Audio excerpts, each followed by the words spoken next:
बात करें बंगाल में बाबर के नाम पर सियासी घमासान मचा हुआ है।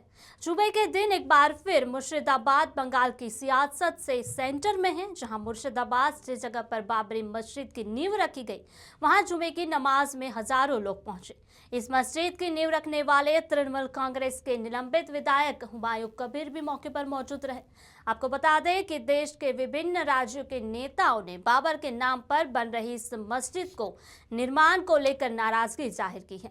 वहीं अब बाबा बागेश्वर के नाम से प्रसिद्ध धीरेन्द्र कृष्ण शास्त्री बाबरी मस्जिद के निर्माण को लेकर चेतावनी जारी की। आपको बताते हैं कि पश्चिम बंगाल के मुर्शिदाबाद में बन रही मस्जिद के मुद्दे पर धीरेन्द्र शास्त्री ने कहा, इस देश में अगर बाबरी मस्जिद दोबारा बनाने की कोशिश की जा रही है, ये दुर्भाग्य है। लेकिन ये जरूर कहूंगा कि अगर ये हुआ तो देश का हिंदू 1992 के दोहराने के लिए तैयार रहेगा।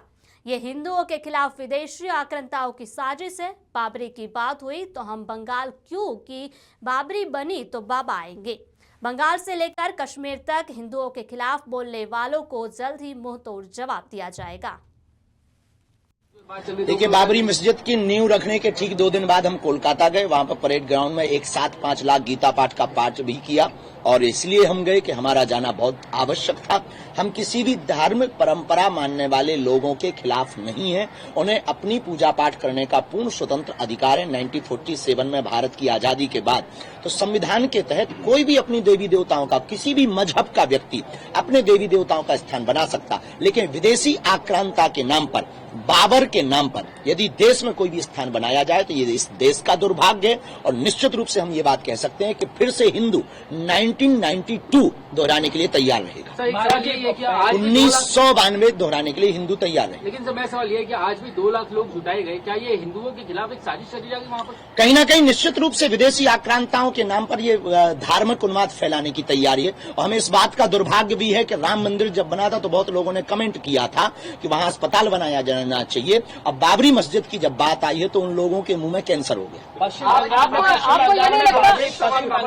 बाबरी मस्जिद बनाने की बात की गई, उसके बाद आपने गीता पाठ करवाया और अब जो टीएमसी के विधायक है मदन मित्रा, उन्होंने ये कहा है कि भगवान श्री राम मुस्लिम थे।